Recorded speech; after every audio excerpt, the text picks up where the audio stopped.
Hello, boss. What's up? Hope you're doing great. Welcome to this new video. I have a problem. I have a problem. This is like a very big problem. Probably I'll repeat many times in my YouTube channel. The problem is the culture of plagiarism and the lack of innovation that we have in at least tier 2 or tier 3 engineering colleges that I've observed. So, the topic of today's video is how to build projects from scratch. And on the contrary, you would have observed many of your classmates or even your friends, at least I would say 90% of them plagiarizing projects or getting the source code from somewhere and then just submitting that as a final project. This is like a pretty common problem what I've observed.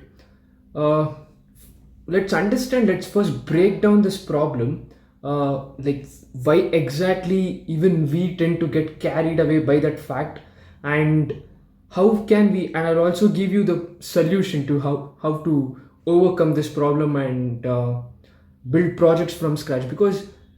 Once you because all you need is just one project, right? Once you build at least a single project right from scratch, and once you get that satisfaction, right, when after seeing that end goal, you'll never go back to that old way of like plagiarizing the source code projects and using someone else's project or buying a agency or a company to get a project done or whatever.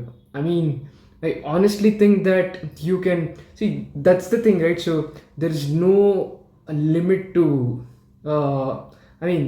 proctoring and catching someone who is cheating is like very tough challenge even today. So ultimately what I think is the person knows, right?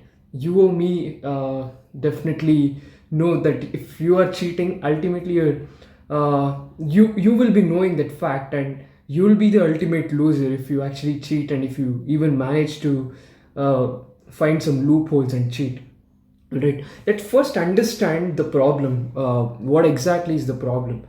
So, firstly, what I think is, say you will have some or the other mini projects or whatever right from your fourth sem. I started observing this trend in my second year, I think, when in my third or fourth sem, when we had a project assigned and we were supposed to submit a project by the end of that sem. And most of them what I heard were facts like that they'll be taking projects from their seniors, or they'll be downloading or cloning a project from GitHub. And I was like, no, I don't want to do this, man. This kind of feels wrong, because even teachers know that most of them are cheating, right? And they frankly don't care at the end of the day, because how much will they, I mean, push you to like work all by yourself or work from scratch, right? That's what I feel. The first factor is the lack of accountability that we have, be it in your internals or projects. I'm sure that if you have like completed a degree or whatever in India, you would have seen at least in internals or in most of these tests, 95 to 96% of the class ends up like copying and indulging in all the malpractices.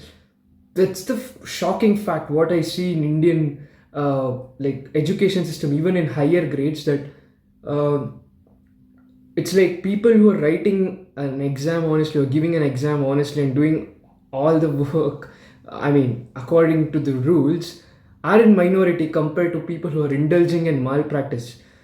So yeah, so this is the first trigger point that you actually witness, that everyone around you are indulging in one or the other way of malpractice. So why would you put in all that hard work, right? So because building anything from scratch, that requires a lot of hard work. It's not that simple that you just go and start building anything that you know of. No, you need to know a particular domain, and only then you can start building things. So that's the first thing. You'll be like, oh, everyone around me is indulging in one or the other forms of plagiarism or copying. So why should I take that extra mile, and why should I go that extra mile and build anything from scratch? It's a waste of time, is what you think, right? So that's the first problem what I'm witnessing. And the second point what I feel is lack of subject matter expertise. So there are many. So since I'm like a computer science graduate, undergrad, I can talk about computer science. So in computer science, you have many fields like web development, machine learning, blockchain, uh, app development, many other subdomains. The thing what most of the people do wrong is they try to jump on multiple of these domains at a single time, and they don't end up learning any of the particular domain thoroughly. I did this mistake, okay? I did this mistake and realized probably by the end of my second year that I'm not progressing in any of the domains, and I need to uh, stick to one domain first, be an expert at that, and probably then be a generalist at the other domains, right? So that's the thing. So most of them, and you know for a fact that learning a particular domain, be it full stack or blockchain, is actually hard, and you need to spend like a considerable amount of time on that. And of course people are lazy and they're not ready to do that. So that's what, once you don't have any knowledge, it's just like you have a carpenter who doesn't know, or you have a doctor with a fake degree who doesn't know to do anything, but he just opens a clinic shop and he starts treating patients, right? You would have seen many of those cases.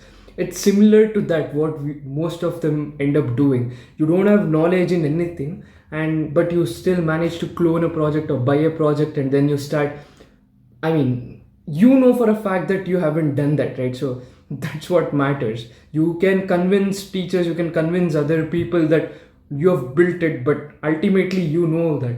So this is the second problem. Since you don't have knowledge in that particular field, and you're not ready to invest time in that, and probably you're spending your time simultaneously on multiple other fields, you wouldn't develop a thorough knowledge in one particular field, and you don't have any means or that ability to build a project in that particular domain. That's the second problem that I've witnessed. What do I mean when I tell that you need to build projects from scratch? Okay, so let's even define that. So say in terms of computer science, say you have like an empty VS Code window, you don't have any folder, any starter template, and you are building everything right from initializing that project to the final milestone, whatever you had planned. So that's what I call building a project from scratch. Okay, so and let's also define what is not what is not building a project from scratch. So say for example, most of them even get confused by this fact, right? So you open a YouTube video on the side, and then you start looking, so the person is coding or teaching you or whatever, and then you look at that code, and then you write the same code. You're basically like typing. That's not even coding, guys, that's like typing. So you're referring to someone else's content, and you're just like, say that person is making a chatting application, right? So you look at the chatting application, and you basically look at that code, type it. Yeah, that's also not building a project from scratch. You're pretty much taking that entire content or whatever that person has like coded or whatever. That's good for practice, guys, but that's not right if you ultimately put your label that you have done that project, right? So this is also not building a project from scratch. Sure, you can take help whenever you're stuck. Say you actually wanted to build a chatting application and you are stuck at some or the other point, then refer to that video and grab all the points that you think are essential. That is completely fine, but not copying that entire video and then like putting out on your code base. Yeah, so let's also define uh, yeah, so I think one more factor, what I think I've also noted down some of the points why I think we don't have that culture of building projects from scratch. One more point is buzzwords. So people get attracted to all these buzzwords, right? So for example, in my third year, most of them they did not even know basics of AI and ML, but still they were attracted by this fact of, oh, artificial intelligence, machine learning, and all of that. Most of them did not even know how to write a basic Python program, but ended up doing projects in artificial intelligence and machine learning domain. So you know for a fact that you know some of your classmates who you know for sure that they don't know anything about that domain, but finally end up producing one big project on that. So you know obviously how they have managed to do it, right? So it's no surprise they've definitely plagiarized it or like got the source code from somewhere. So I feel this is also one more important fact that actually stops us from building projects from scratch. That is, we tend to get attached to these buzzwords like very quickly, and we get that FOMO, thinking, oh, if I don't build project on this particular domain because this like hot cake or whatever right now, and if I fail to not doing any project in this domain, then I mean it probably hurts your ego or whatever, I guess. So yeah, I mean people also get attached to all these buzzwords and don't end up building anything. So since we've defined all the problems, okay, we've defined what the problems in these domains are. Let's now look at the solution, because what's the use if I just talk about problems without giving solution, all right? So the first solution what I would like to give is start small, okay, start small and stick to one domain. And so I would say look at the latter part of my advice, right? Stick to one domain. So if you have to build a project from scratch, you need to be an expert at one or the other domain. You need to be an expert in one domain for sure.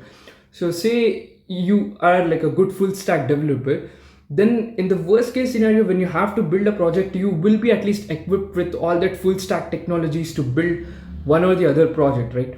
So that's my first point. Start small. And what do I mean by start small?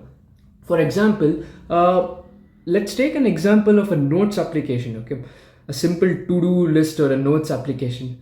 So you might say, oh, this is such a small project or whatever. Yeah, it is small, but it depends on how you architect the entire application. So initially you can probably like build a simple application that doesn't have any backend database, and you can just add notes, and once you refresh the web page you lose out all the content. That's the first stage.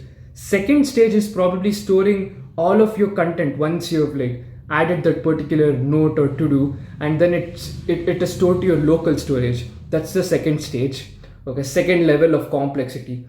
Third level would be probably you have a backend attached to it, say like a MongoDB or whatever, and your notes are saved to that database. And yeah, that's the third stage. Probably fourth stage would be adding authentication to that website and making it a complete full stack application.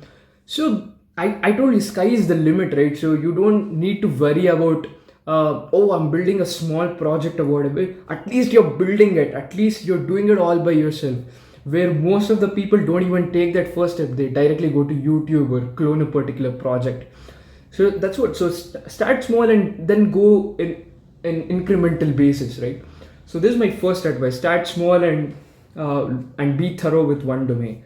Second, original idea and stick to something you're curious. Okay, see, that's the thing, right? So nobody can hijack your brain and come up with exactly what you're thinking. Sure, they might sometimes, but chances are very rare that two of the same, two projects of are basically something that you've thought is an original idea has been done by one more student in your same class. It's like a very rare scenario. So you get my point. Original idea. How do you again get this original idea? You need to spend time, guys. You need to spend time in solitude. Think, just probably sometimes forget everything, just close your eyes and think about something that is close to your heart, or something or a problem that you're facing every day. So I say this is like the best project that you can always build.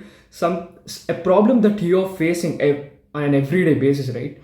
So you would be definitely facing one or the other problems. If not, there are some bursts when you actually like get a huge burst of ideas, right? So just make sure that you open your notes app and make a list of all the ideas that you're getting at any instance. Don't worry if you're doing a project or not, because ultimately you can refer to these ideas whenever you have to build a project. So I would say build something that is personal to you and build a solution to a problem that you're facing, all right? And yeah, stick to something that you're actually curious about, because the end goal of project is completion and learning. So if you start building something that you're not really excited about, then you won't be, looking forward to code every day or whatever. So yeah, stick to something that's enjoyable, fun, or something that's close to your heart and personal. That's my second advice. Next, don't be too ambitious whenever you're building something from the scratch for the first time, and because ultimately you don't end up building anything. For example, if you're just a beginner in full stack web development, you have like a fair bit of knowledge, but you know for sure that, see, the first thing is being honest to ourselves, right? So if you don't know anything, be honest to yourself that you don't know anything, or you know up to a certain level or whatever. So you know a bit of full stack, but if you're like, okay, I'll build a to do app or whatever, ultimately with authentication and all that, so then you'll definitely fail, because you might succeed, okay, but since if you're an absolute beginner, then you'll for sure fail, because you're thinking too big and you have this amount of skill sets.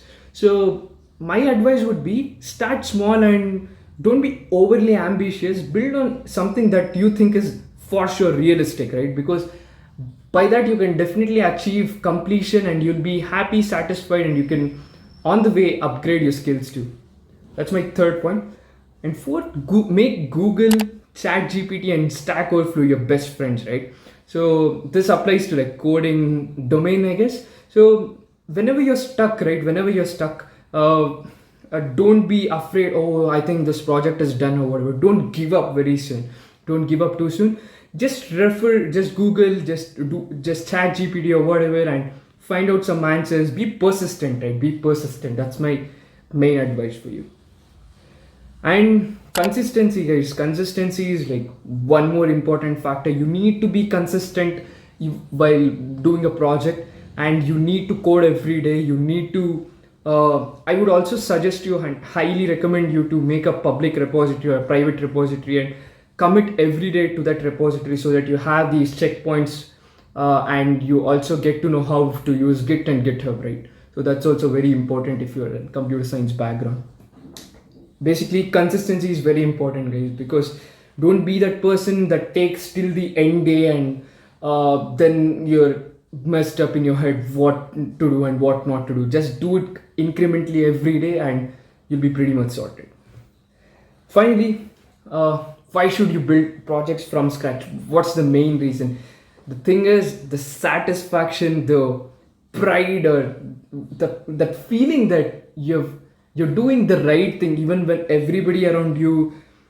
most of everybody around you are doing the wrong thing, but you have stuck to what is the right thing, and you are being like accountable to yourself, right?